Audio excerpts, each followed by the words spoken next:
أهلا وسهلا. أنا النهاردة عايزة أتكلم عن لحظة يمكن كلنا عدينا بيها، بس مش كلنا بياخد باله منها، أو إننا بنحس بنفس الإحساس ده بنفس القوة. أكيد لا، إحنا كلنا مختلفين عن بعض، بس عايزة أتكلم عن الإحساس ده. واللحظة اللي أنا بتكلم عنها هي لحظة إنكم تحسوا إنكم كبرتوا فجأة، تلاقوا نفسكم كده بتبصوا على نفسكم وتقولوا إيه ده؟ إحنا كبرنا وكبرنا فجأة. في مراحل في حياتنا النمو فيها بيبقى تدريجي، وبنعيش اللحظة بلحظتها، بحلوها ومرها، وساعات كتير الفترات دي بتتحفر في العقل والروح، وبعدين فجأة يحصل حدث معين يخليكم تكبروا 10 سنين مرة واحدة. ممكن يكون فقد، انتقال، مسؤولية جديدة. في علم النفس في مفهوم اسمه النضج القسري، اللي هو بيحصل فجأة وغصب عن الإنسان دوت، مش بإرادته. لما الطفل أو المراهق يضطر يتحمل مشاعر أو مسؤوليات أكبر من عمره أو المرحلة اللي بيبقى هو فيها. أنا حسيت بده لما فقدت الأمان اللي كنت متعودة عليه، لما العالم بقى مختلف، لما الطيبة اللي كنت شايفاها طبيعية بقت محتاجة حذر. مش معنى كده أني كنت ضعيفة، لكن كنت بتكون. الفرق ان في ناس بتكبر تدريجي، وفي ناس بتكبر بقفزة كده ونطة، والقفزة دي احيانا بتسيب جزء جواكم لسه صغير، وده بيخلق جوانا صراع داخلي، جزء ناضج جدا وجزء محتاج يتحضن. الوعي الحقيقي بقى ان الواحد مننا يعترف بوجود الاتنين. انا كبنت كبرت فجأة، ويمكن اللي خلى ده يحصل انه عندي وعي عالي وبدي اهتمام للتفاصيل قوي.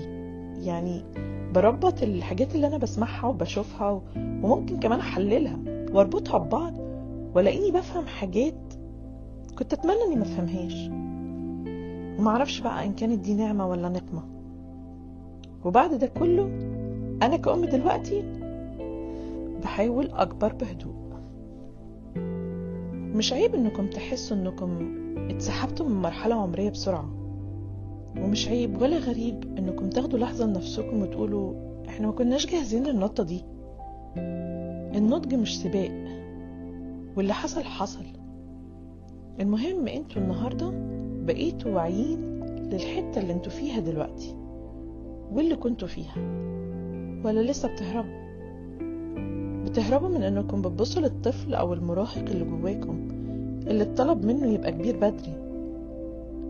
لان احيانا اسهل حاجة بنعملها ان احنا نفتخر اننا اكبر من سننا، او اننا كنا مسؤولين كده عن نفسنا من صغرنا ومعتمدين على نفسنا، او نتفخر ان احنا اصلا ما كناش بنعيط وبنعرف نمسك نفسنا كويس. بس السؤال الاصدق واللي بنبقى محتاجينه، مين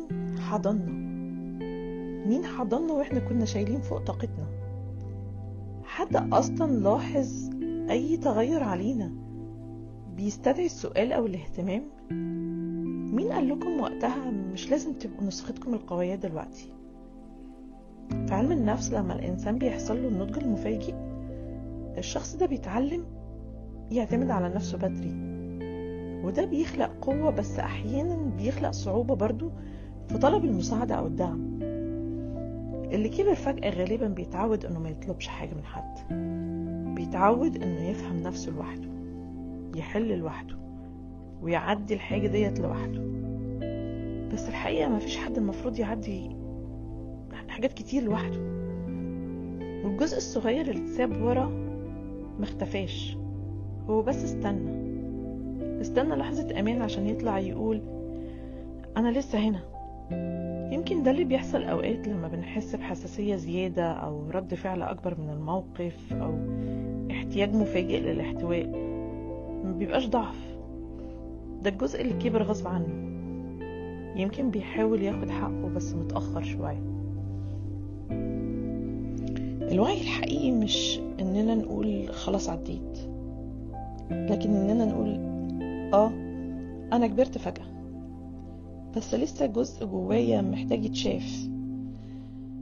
يمكن النضج الحقيقي مش اننا ندفن الجزء ده، لكن اننا نرجع له كده واحنا كبار ونقول له انا معاك دلوقتي، انا هبقى الشخص اللي كان نفسك فيه. وهنا بقى النقطة الاهم، احنا مش مسؤولين عن اننا كبرنا فجأة، بس مسؤولين عن ازاي هنكمل. هل هنفضل دايما في وضع الدفاع، ولا هنسمح لنفسنا نهدى شوية؟ هل هنعيش طول عمرنا بنحاول نثبت اننا اقوياء، ولا نسمح لحد يشوف ضعفنا من غير ما نخاف؟ في ناس كبرت فجأة فبقت تخاف تعتمد على حد، تخاف ترتاح، تخاف تسيب نفسها اللحظة، لأن العقل اتعلم إن الأمان ممكن يختفي. بس الحياة مش كلها قفزات، في مراحل هادية، في نمو تدريجي، وفي نضج من غير صدمة. وأنا النهاردة مش عايزة أكبر قفزة، ولا كمان عايزة أنط، ولا عايزة أهرب. أنا عايزة أكبر بس بهدوء. عايزة أتعلم إن القوة مش معناها إني أشيل كل حاجة، ولا إني معيطش، ولا إني محتاجش. القوة الحقيقية بقى اللي أنا شايفاها إني أكون واعية بتاريخي، باللي حصل لي، بس ما خليش الماضي ده يحدد كل ردود أفعالي. يمكن الحلقة دي رسالة للنسخة الصغيرة منكم. لو حسيتوا إنكم كبرتوا فجأة، ولو حسيتوا إن حد سحب منكم مرحلة كاملة، انتوا مش لوحدكم على فكرة، وانتوا مش غلط ومش ضعفة. يمكن اللي حصل خلاكم تنضجوا أسرع، بس دلوقتي مسموح لكم تنضجوا بس بهدوء. مسموح لكم تتعلموا، تطلبوا، تتسندوا، تبطئوا رتم الحياة شوية. ومسموح لكم جدا ترجعوا تبصوا للطفل اللي جواكم وتقولوا له احنا شايفينك، ومبقاش لازم تكبر لوحدك. ولو الكلام ده ريحكم وطبطب على قلوبكم، أتمنى تزوروني تاني وأنا بفضفض وبحكي على مهلي.